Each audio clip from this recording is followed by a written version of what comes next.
Estamos de volta com Linhas Cruzadas, hoje falando sobre se é possível ser racional o tempo todo. Pondé, a ciência e a observação das evidências científicas são um parâmetro da racionalidade. Mas você concorda que durante essa pandemia de coronavírus, isso foi colocado à prova, por causa inclusive da maneira como a ciência foi interpretada? Durante a pandemia, a mídia, especificamente, viveu uma saia justa muito grande durante a pandemia, que era o seguinte, era entregar para o seu receptor uma resposta científica sobre alguma coisa, sobre a qual não se sabia muita coisa com certeza. Entende? A mídia viveu essa saia justa, por quê? E aí a relação, quando você fala pôs em xeque, ou foi posta em xeque, porque, por exemplo, o fato de circular fake news para todo lado, o fato de pessoas poder ter acesso a leituras e artigos os mais variados, o fato, inclusive, de artigos serem publicados no começo da pandemia, dando saltos mais longos do que a própria ciência como instituição podia afirmar, certo?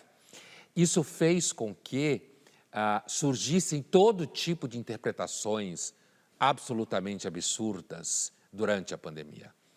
Um outro fator muito importante que aconteceu foi o atravessamento político dentro da pandemia. É claro, existem políticas dentro da ciência, políticas pessoais, políticas institucionais, políticas de financiamento, né? O cientista não é um monge trabalhando unicamente pelo bem da humanidade, mas a ciência produz o melhor exemplo que a gente tem de bem da humanidade na modernidade, que é a melhoria da condição biológica de vida, né? Melhoria da condição social de vida.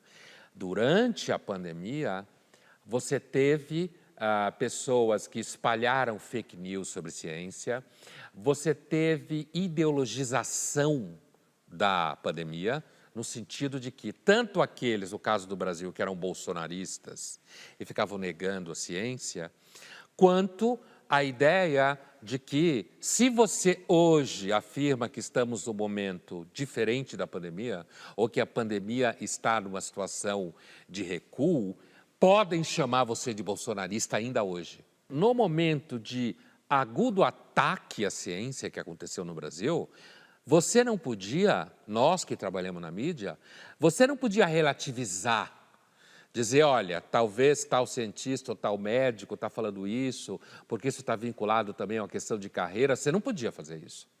Porque se você fizesse isso, é como se você estivesse reforçando a ignorância gigantesca que o Bolsonaro e o seu grupo representava, entende? Então você tinha que segurar o fato de que não há dúvida que existem por aí viúvas da pandemia. O que não significa que a ciência e muitos cientistas tenham feito o seu trabalho. Meu Deus do céu, a indústria farmacêutica, que é a ciência, diga-se com todas as letras. Não é o inimigo. A ciência é a indústria farmacêutica, não é o inimigo. A ciência é a indústria farmacêutica. As universidades que conseguem fazer coisas importantes em ciência são atravessadas pela indústria farmacêutica, certo? Entregou vacina numa velocidade que ninguém imaginava. Portanto, não se trata de dizer que a ciência não cumpriu sua função, mas se trata de entender que a ciência é uma instituição social. Ela não é 3 pessoas trabalhando no Olimpo, isolado de problemas como o Jervis aponta nos líderes. Tem vaidades, tem obsessões, tem oportunidades de trabalho.